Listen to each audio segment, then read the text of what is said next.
I feel like it's gonna be a good conversation because it speaks to a lot of what you faced, what I feel like I face, discrimination, right? Things like that. What does that mean for you? Well, I mean, when you talk about discrimination, that's something I didn't really think I would have to deal with in my life. I'm sure, I mean, you've seen my stuff. I'm a hardcore, I guess, feminist.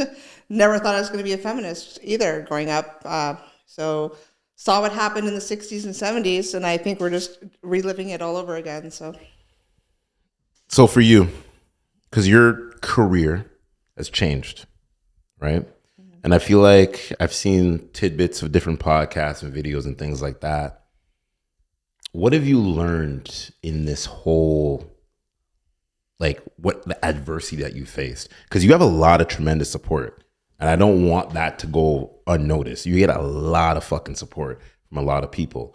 So speak to us. Tell me what's going on.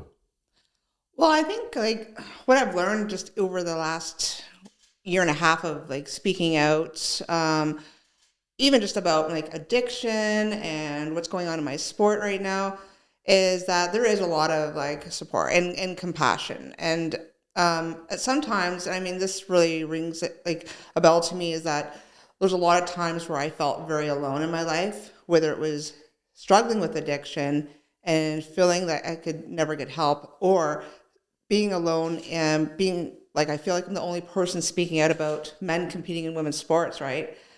And to me, like, I've had an army behind me and I just never knew about it, right? So I feel like the important message for myself and for viewers to understand is that when you do feel alone, A, reach out, but B, you're really not alone. You know what I mean? Yeah. So it's important. That's why I share my stories, because people connect with me. Mm-hmm. And that's what grows the army behind me, is actually sharing my story. I like that you say army, because it is an army, and you're getting, like I said, again, a lot of support. You know, when you speak to men competing in your sport, it's a thing that's happening a lot, right? Now, how do I say this? 'Cause I'm trying to very, very pick my words very good here.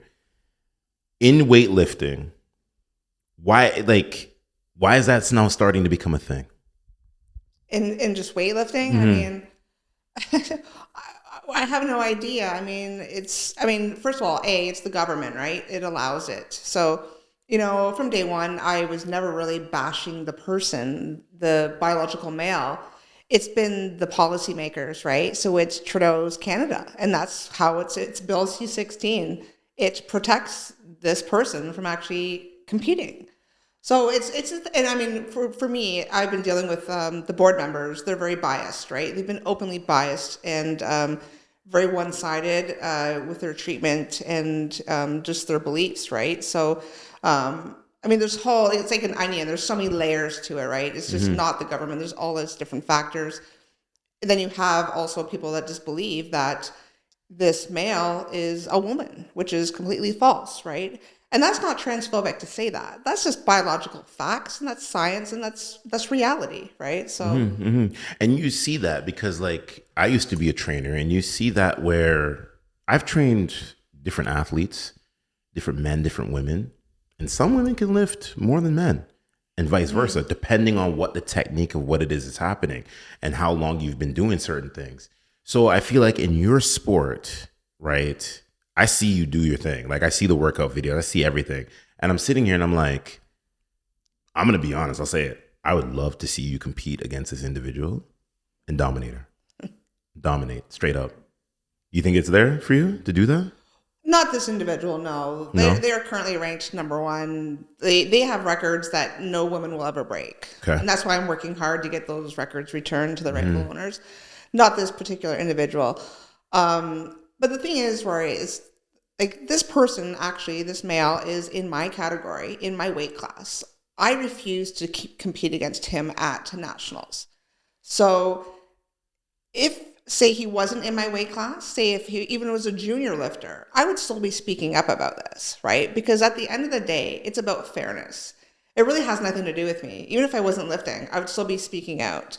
The point is, he's taking away spots from little girls or from women, say if he was a junior, he'd be taking podium spots and medals and possibly sponsors from girls. And we've never said we don't want this person to lift or compete, because everyone has the right to compete, and they should. But it just has to be on a fair playing field in a separate category. Exactly. Because the thing, you don't see like when Usain Bolt's running the 100 meters, women are in the category, right? And it's like the time lapse is going to be a lot different. So I understand it. And I feel like what media is trying to do is they're trying to normalize it. Like NBA All-Star Weekend, they did Sabrina versus Steph Curry, which is kind of cute to see. Like, it's all right. Like, it's basketball. But at the same time, the ball was smaller for her, and she was still shooting from the same distance. So it's like, and I feel like, I forget, somebody made a comment and it was like, oh, that's gonna trigger people, and it didn't. But it's like, you're putting that nuance, this newness, trying to normalize it, and we know that it's not normal. You know what I mean? Yeah, no, it's not normal at all. And that's exactly right. There's a reason why the Olympic soccer team or the Team Canada women's team compete against or practice against teenage boys. Mm-hmm. So no, it's not fair. It'll never be fair. And again, like I said, if these trans athletes want to compete, swimming made a whole category for them. And guess what? No one showed up. Because there are people that just want to lift, and then there's others that just want to dominate, right? They just want a prize money, or they want the podium spots. They want to dominate women. So there's two different. Would you say so you're saying it's more like from an ego perspective? You think that's the reason why we're seeing this? It's an ego thing for certain people? Well, okay, so put it this way. I'm friends with a transgender, okay? Very well known, named Buck Angel. Okay. Was an athlete. Was born female, transitioned to male. And she said herself that if she went into a bathroom and someone has a problem with that and feels uncomfortable, then she backs out. If she goes into a sport and just one woman has a problem with that, she will back out. And that's the way a lot of transgenders think. Okay, so that's the majority of them. Now you have this small minority that of course, want to dominate. Call it misogyny, call it narcissism.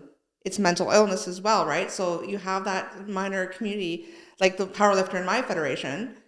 He could go lift in a different federation, you know what I mean? That would support him, you know what I mean? But he doesn't. He wants to be number one. I mean, I don't even have to tell you the shit show that he. I heard about that. I heard. We're going to get into all of that too, because exactly. I feel like, again, it's like, where does it stop? Like, we're big on social media. We see it, right? People can say whatever they want to say, but to make open threats like that, you don't do that type of stuff. I don't care who you are. It's just like, why I speak about discrimination, because me as that identifies as a black male, we still go through it in certain parts. And I feel like in the corporations, there's a lot of virtual signaling. And I've said this openly. And you got to sometimes dance around a lot of this shit, but it's like, we know what it is. So it's like, when you see this happening in your sport, it's like there has to be something that has to change. Either you create a separate category, like you've mentioned, and I agree, right? But then again, there's going to be some people that are going to say, well, what about in like boxing? What about in like basketball? What about in all these other different sports? Women train with men. Training and competing is two different things. Now, I'll touch on that, because when I did MMA, I literally had to have men come in because Spar. I was flipping all the girls off my back. I was way too strong. I'm naturally strong. I have good genes, right? Yeah. So training's a different. I'll spar with men, sure, no problem. And that happens and it happens at like boomers and and I have no problem with that. Okay, but guess what? When I spar, the men are going at 40%. Thank you. 20%. You see what I'm saying? And but the thing is, and that's how you learn, because it's like sparring, or you see it in the MMA, you see it in UFC. Yeah. Rhonda was throwing some guys around, and I'm like, Rhonda's strong. I'm like, Rhonda's throwing guys that are like 6'3", about maybe 220, clean off of her. So I'm like, that's okay, but it's like the line has to be drawn somewhere. Yes. You know what I mean? And things like that. And I think that what people don't see is that support that you have. And they may make those, because I see the comments. I scroll and I see the comments, and I'm just like, so social media is just a crazy place, right? Mm-hmm. So how do you shut off that lens of the hate that you get? You know what? Since I started like speaking out, which was last March. At first, people, like a couple people, not a lot even. I actually, to this day, I haven't got a lot of, like, even just trolls. Like, I mean, a few trolls, but not real people that I respect or that I know that actually said bad things to me, right? Because majority support me. But the majority is silent. So that's why I felt alone, right? But I mean, I do have to take breaks from social media. It can get very, very draining. It can get me in a negative mood, right? Because I feel so defeated half the time, especially with our government, right? So, I mean, I've always been respectful. I think, I'm sure you've seen some of my interviews. I've always been respectful. I do believe everyone deserves compassion, and I'm not out to be mean. And honestly, I have no ill will towards even the transgender in my category. I've never said hateful things. So, I mean, I do have to take a break from it, but I mean, at the end of the day, I have so much support that, I mean, you see my social media, it's all positive. Absolutely. So many. And there's a reason why I'm on the news and this person's not. Like, when have you seen this transgender individual featured even on CTV or CBC, which are super leftist, right? Right. I've actually been featured on CBC. Yeah. I was just telling your friend, they actually did a wonderful article about me, a very positive article, because they know I overcame addiction. I used powerlifting to help me.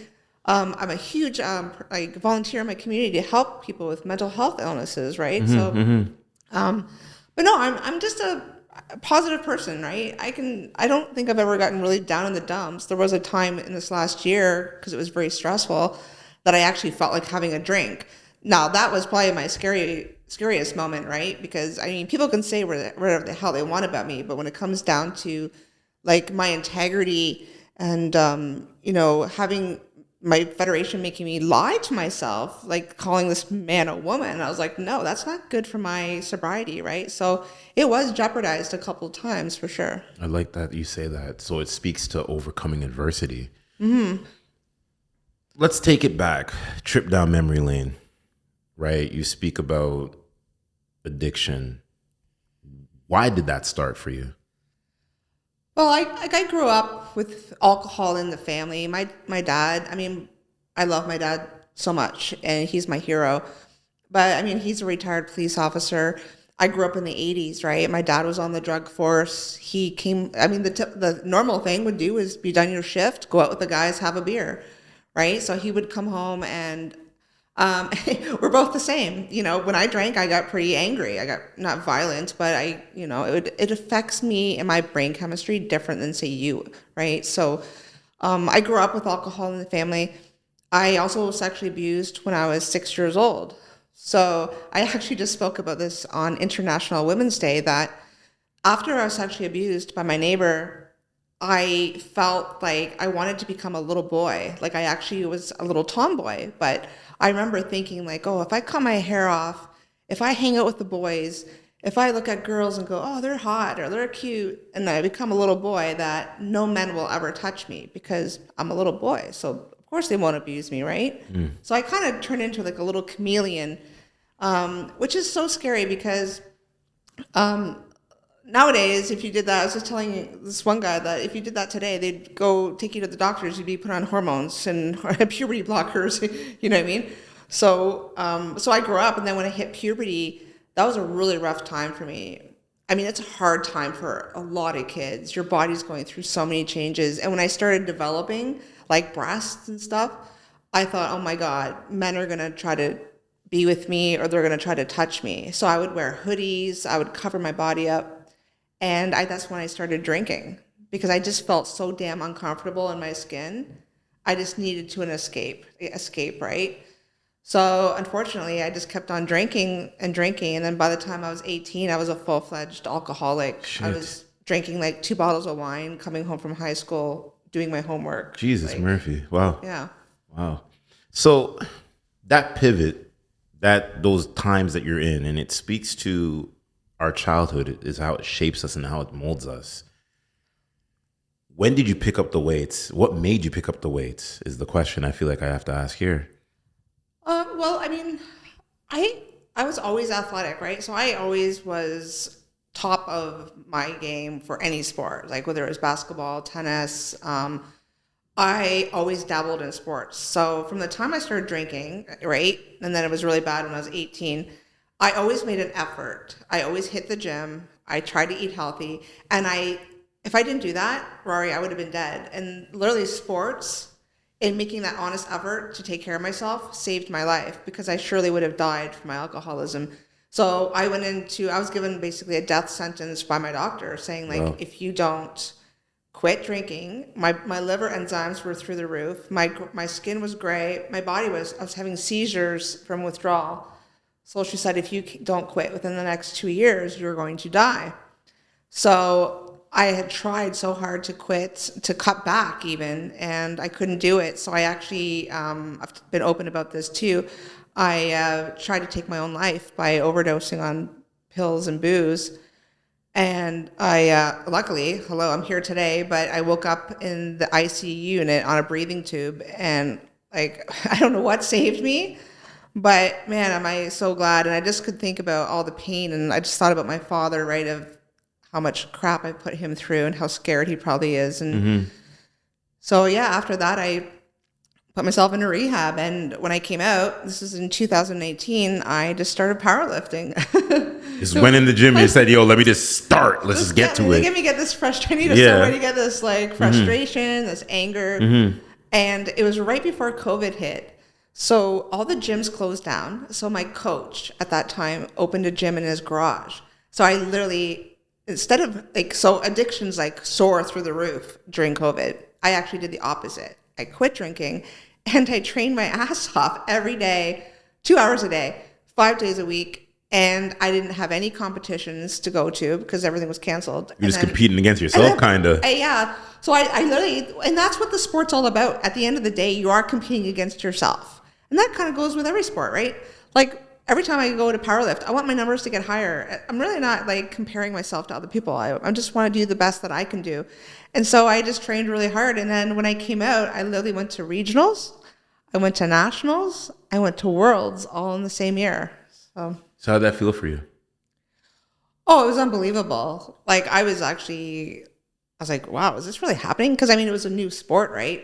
And then once I started looking at people's numbers and how they train and stuff, and I was like, this is awesome. Like, and like I said, I do have good genes too, right? Like I've always been very athletic. So, no, it was awesome. But I used that as a way to like help people, right? Because I'm like, oh, here I am now. I'm a Team Canada powerlifter. Now I can actually go and use that title to do speeches and to help people, right? And tell kids. And that's why I go around to the high schools and I tell the students, especially in high school, you know, a lot of people, I was like, you need some purpose, you need some drive, you need something to look forward to every day. Like work on yourself. And if you have a down day, get to the gym, lift weights. And so I gave them some little motivational speeches, you know. I love that you say that.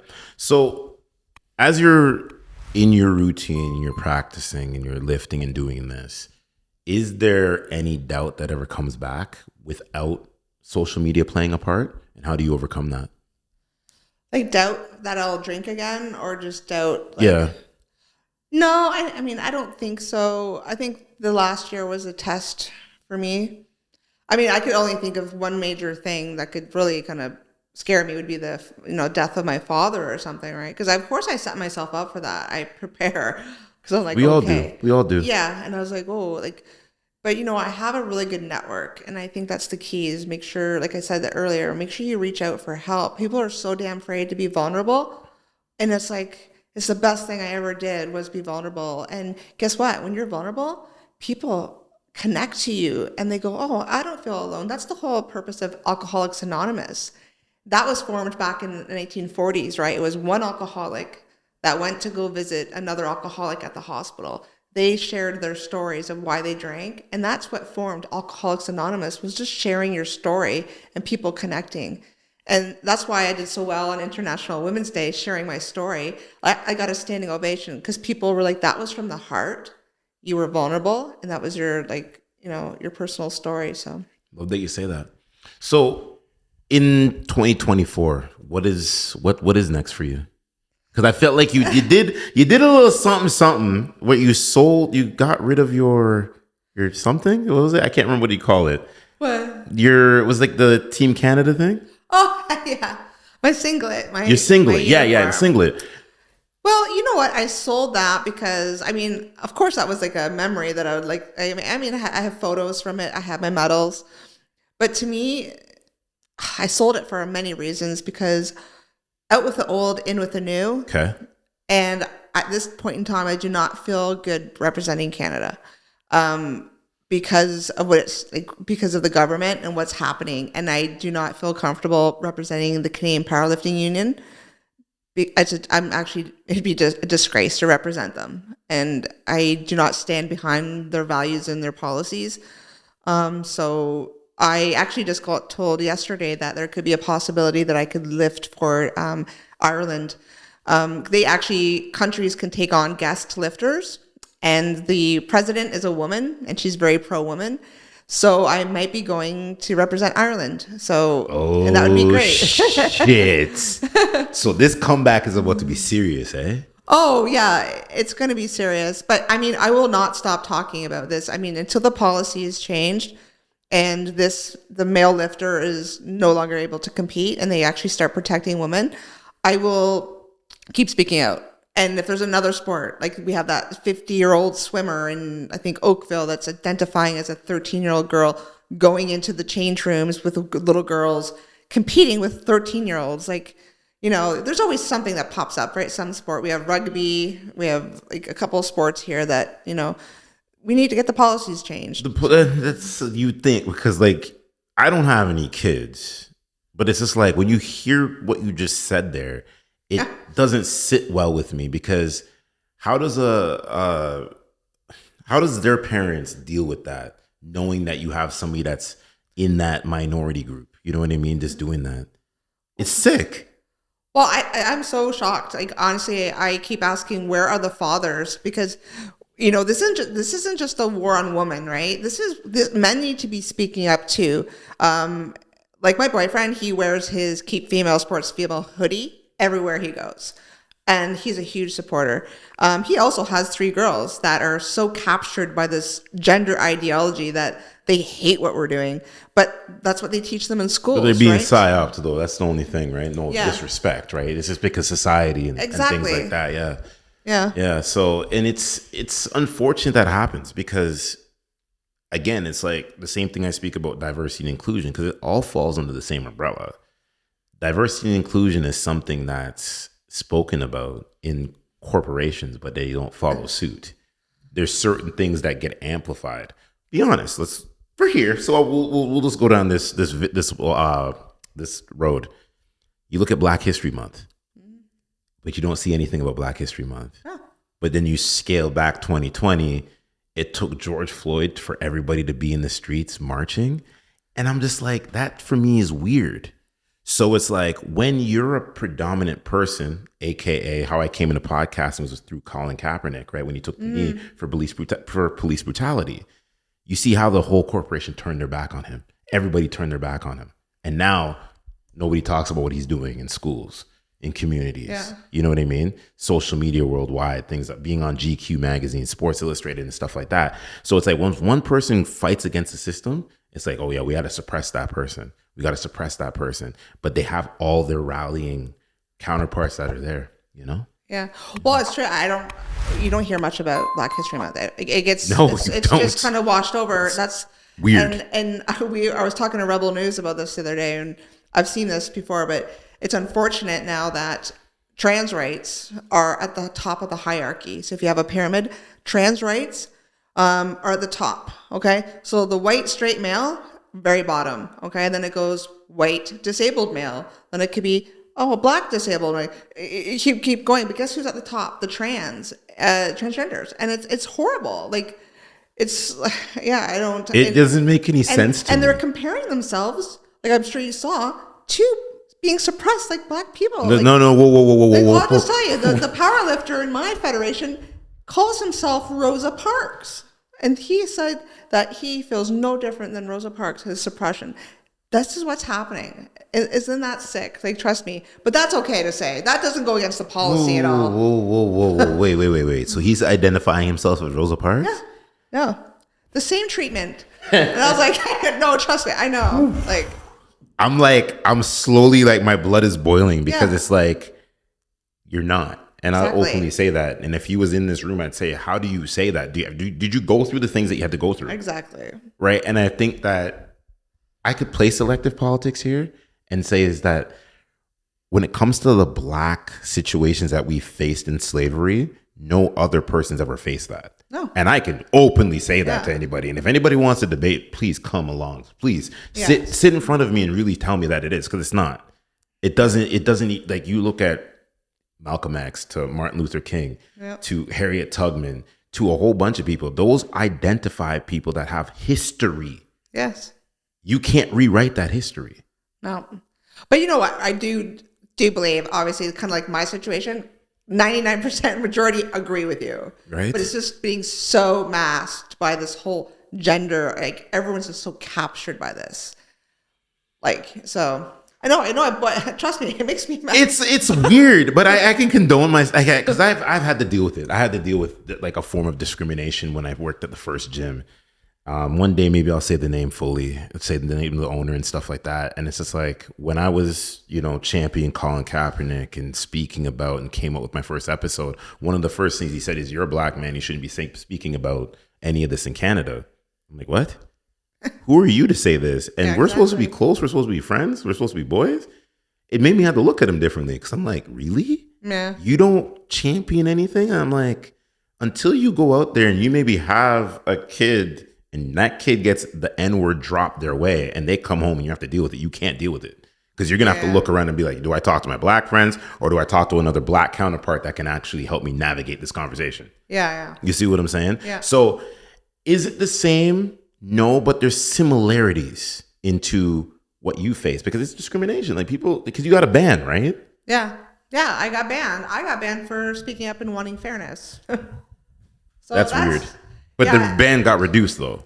Well, we had to go through, my lawyer and I had to appeal it through a third party organization, and they basically reduced it to a year because they said that my CPU, the board members, did not follow the protocol, the process. So, which they didn't. And they're also very biased, right? So they didn't follow proper procedures. I think what they did was they split it middle of the road, because they don't want a lawsuit from the transgender, and they don't want a lawsuit from me. So even though I'm not happy about it, I should never have been banned in the first place. But what am I going to do now? Like, I'm just literally just going to keep training and get stronger and still speaking out. So yeah. So with training now, and you speak the potential with Ireland and things like that, when are you looking to step back into the competition realm? Or is that like unannounced? You don't really want to say that? I don't know yet. I think like right now I'm just really enjoying my numbers are really good. I think I was talking to someone earlier today about when I was lifting. I was in the highest weight class, so I was actually like 232 pounds, which is very heavy for me, because I got caught in that whole thing, like, oh, I gotta eat more, I gotta weigh more because I'll move more. And well, guess what? It's really like I'm actually doing better now that I've lost 20 pounds.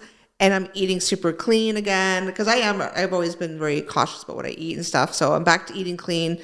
Because I had a coach that was pushing me to eat more. Like, I was eating like 3,000 calories a day, and not healthy stuff too. I don't even eat 3,000 calories a day. It's great. I know. I was eating like 2,700 to 3,000. So now I've reduced it dramatically, and I'm just doing more cardio. I'm being healthier, and that's the key for me, because like, I'm lifting more too, right? Because I'm healthy. I felt like crap. I couldn't even go up a flight of stairs without being like, oh God. I was like heavy. I'm heavy anyways, because I have a lot of muscle.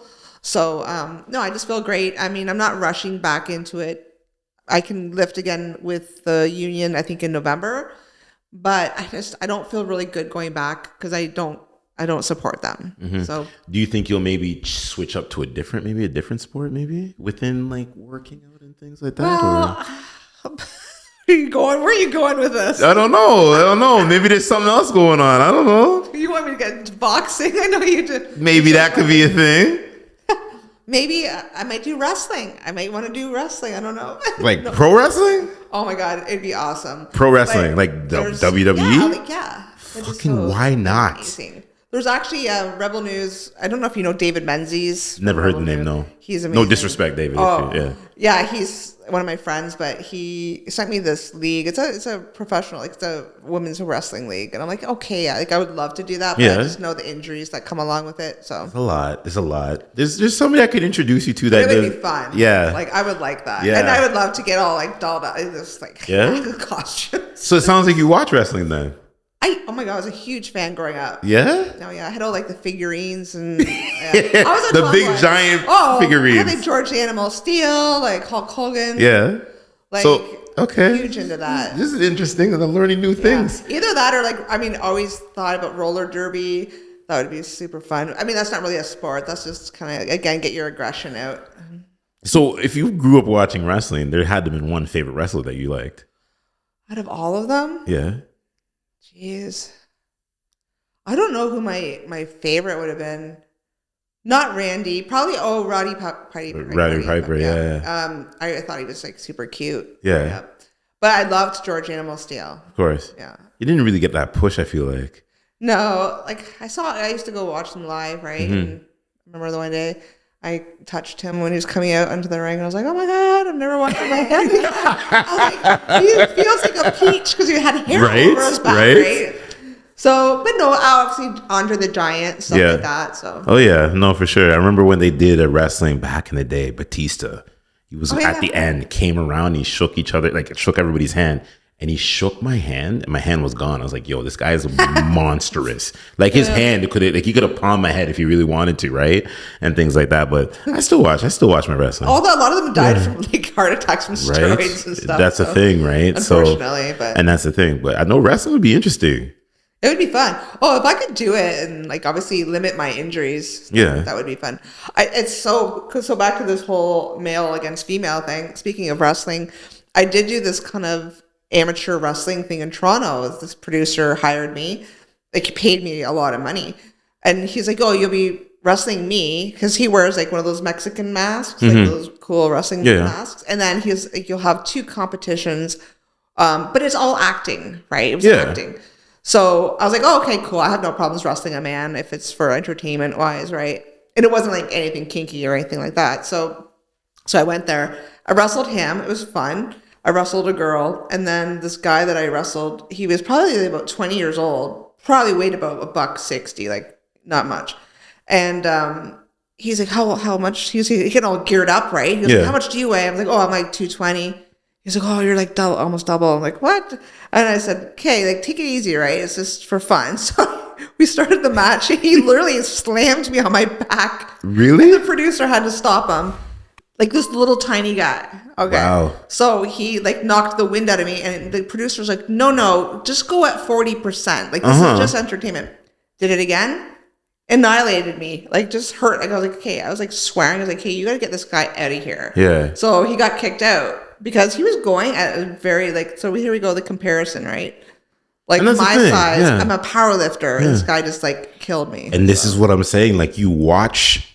So I watch a lot of behind the scenes stuff with wrestling, and you see it like we speak about like boxing and stuff like that. But with wrestling, some of the girls are getting slammed, but guys are doing it in a way where it's with routine. You're not throwing and launching the person. But then you see some of these girls picking up the guys, and I know there's like a little aspect to it where you have to like kind of like go like dead weight a little bit. Yeah. So when you get slammed, it makes the thing. But you see it in wrestling happen. So it's like you can't go that hard. Like if me and you were to spar, it'd be interesting. I'd probably do the basketball thing, but then like, I don't know if I'm gonna play defense on you because you might just blow past me and then just lay it up on me, and I'm gonna be like, I'm over here. You know what I mean? And stuff like that though. But no, like, and I see you, like, you know, you said you were working with Tanner, and I saw you hitting the pads, and I'm like, oh my goodness, if you got into that ring, that'd be fun. Like I would do it.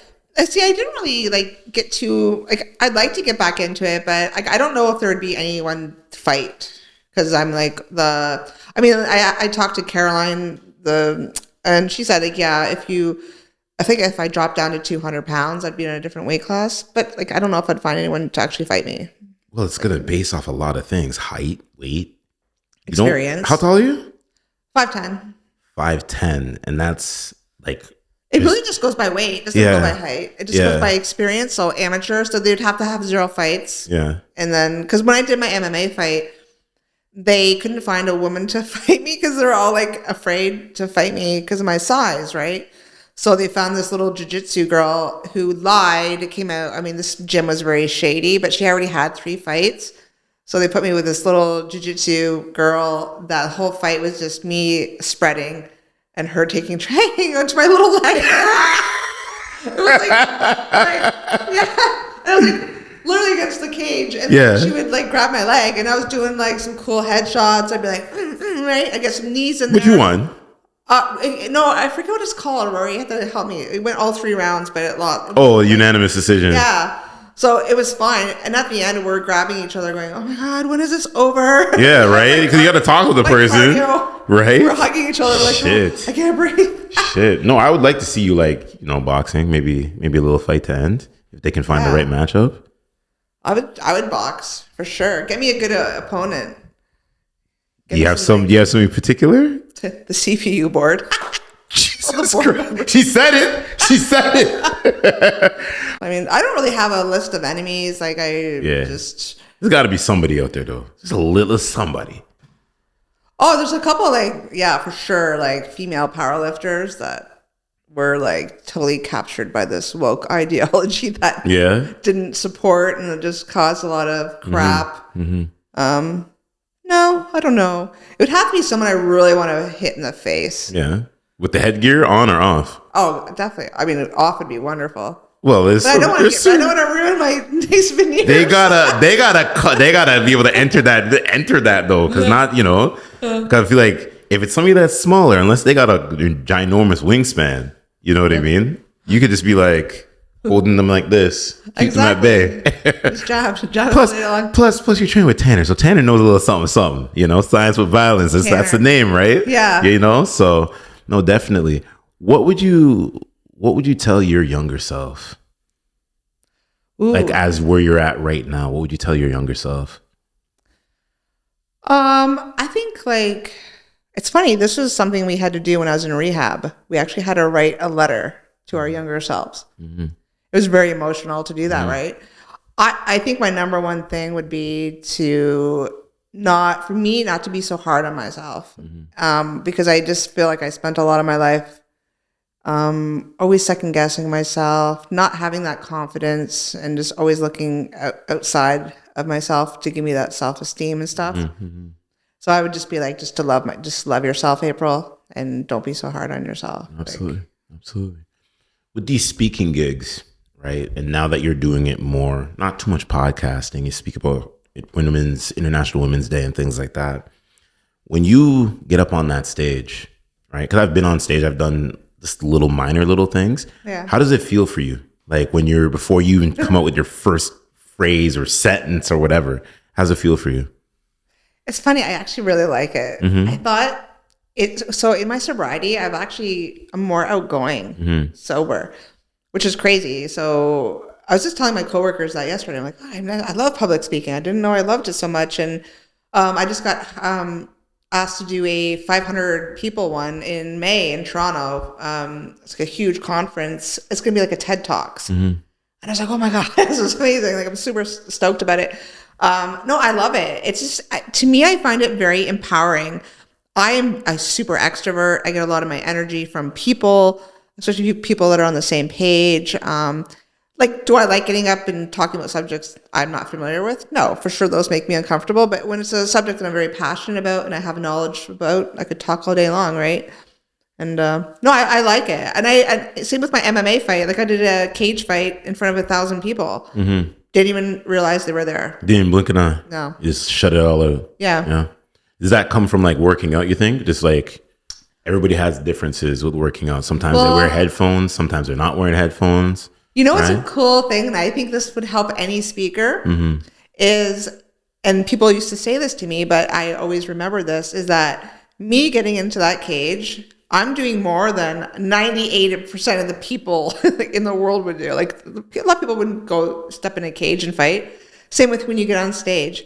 Like I'm doing more like something courageous than someone else. Like a lot of people couldn't do, right? Mm-hmm. So that's how you have to look at it, that when you do these things, people aren't there judging you, right? They're not going, oh, look at her. They're actually like, wow, right? So it takes a lot of courage to do those things, right? So no, totally. That's why you have to kind of look at it as a positive, like you're doing something great and you're doing something that can help someone, or whether it's entertainment or what have you, or telling my story. So yeah, no, for sure.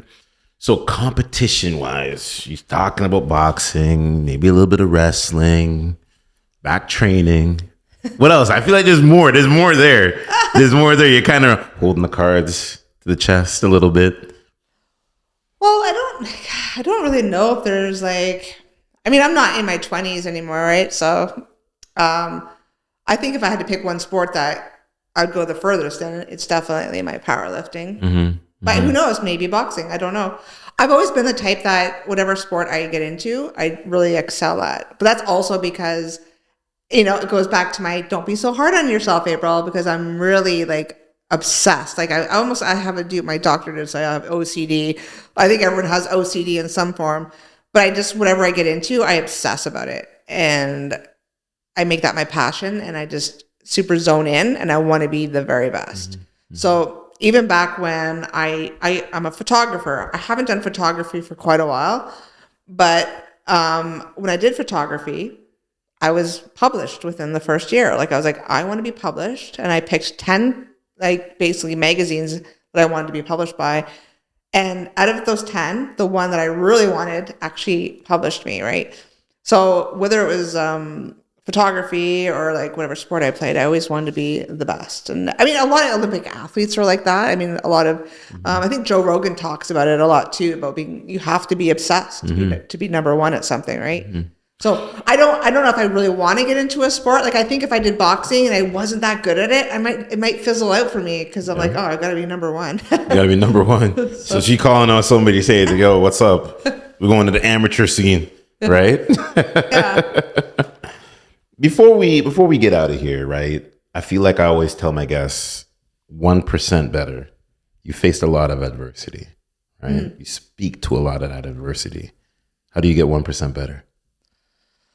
1% better. Well, I mean, it's funny. Have you read that book, Atomic Habits? No. You would like it. Before we get there, before you answer, because see, how do I say this? I don't do books that everybody else is reading. Yeah. I try to look at the ones that are not reading, because I feel like some of the books that we've seen, that some of the main focal point influencers are pushing, are the ones that really don't. Do they serve the purpose? Or is it all the same regurgitated information that's in other books? And I agree with that too. Yeah. But the reason why I brought it up is because when I listened to it on audio, like the audio books, whatever, and I don't actually read a lot of books. I have a huge collection, but I don't read a lot of books. And the reason why I liked it is because he did say that, like, for me, I mean, because it's a learning lesson, to get 1% better, I literally have to say, okay, I can remember when I first started training in powerlifting, right? And I wasn't losing weight, or I wasn't getting stronger, I wasn't getting muscular. And my coach just said, just keep going, just trust, you hear that all the time, trust the process.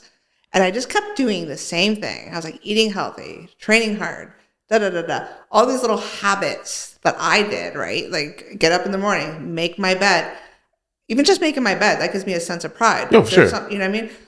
Eating healthy and doing that over and over again on a daily basis, to me, that's how I get better 1%, is doing these habits or these repetitions over and over. Because guess what? Those little days of doing the same thing every day adds up.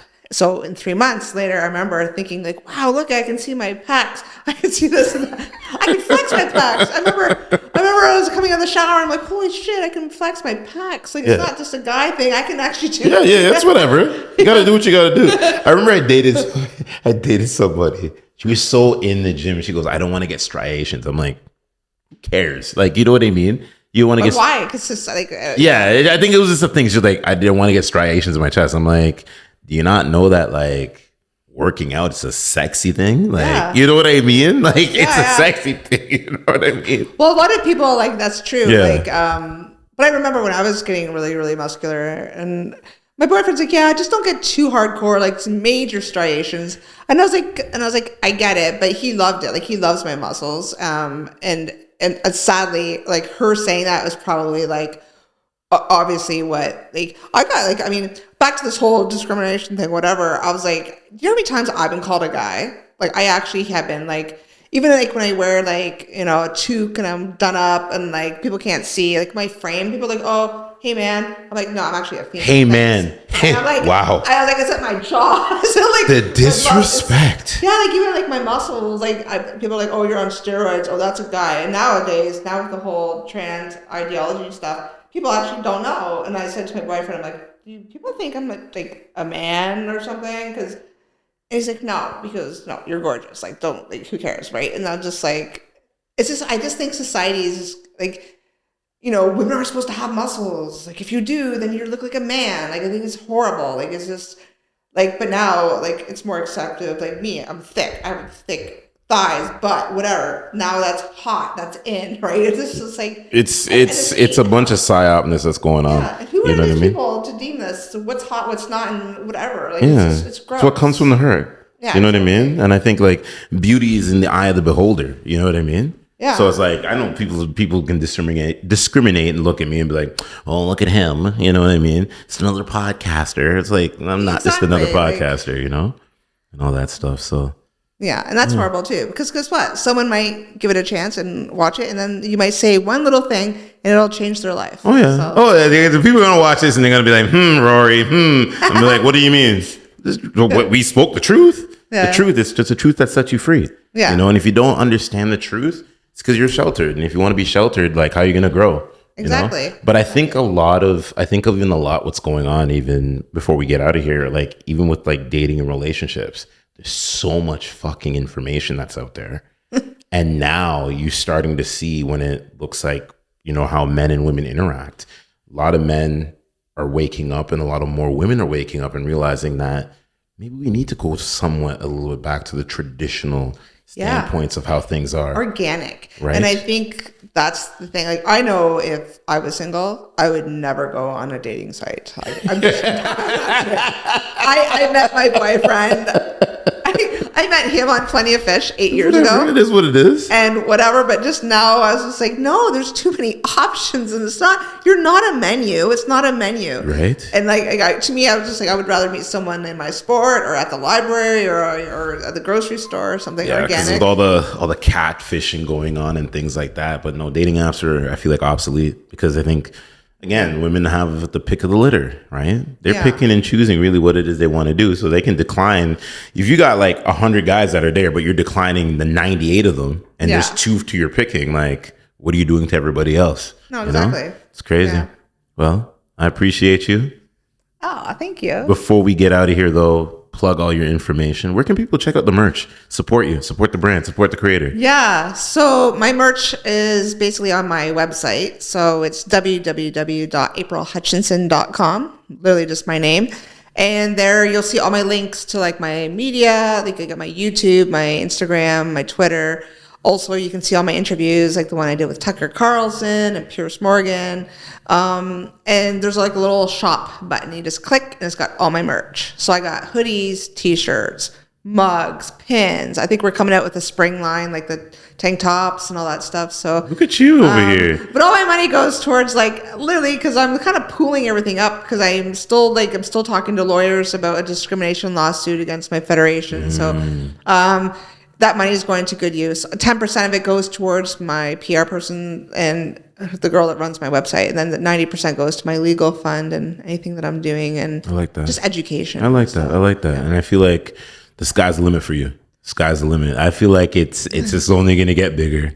I think so. You speak about Pierce, Tucker. They've been through their situations and things like that. You know, they've been not the most understood guys in media, but you see them trailblazing away, you know what I mean? And things like that. So what people don't realize is you go against certain things, you become then the minority of like, oh, guess what? We're just going to push that person off to the side. And you see it happen more and more. And hey, people just need to wake up. And then when they realize, they're like, maybe I should have maybe took what they were saying and this take with it, you know? Well, at the end of the day, really, like, the suspension was a very good thing for me. And I said it, like when I got suspended for speaking up about biological facts and fairness, that got worldwide attention. It did. It hit the world. And it's still, now I'm like, look at Riley Gaines. She was just on Joe Rogan. Tucker was let go. Guess what? Now he's got his own show. He's actually doing better with his new show. Right. So, no, it's actually a blessing in disguise. You know, I'm still powerlifting. No one's going to take that away from me. So. No, they can't take it away from you. And if they have to take it away from you, say, yo, you see me in the ring. Exactly. I'm here for it. We're gonna do it. We'll do something. Yeah, for sure. I'm working on something behind the scenes. Okay, So, good. all right, April, I appreciate you. Thank you All right, so much. anytime. Thank you.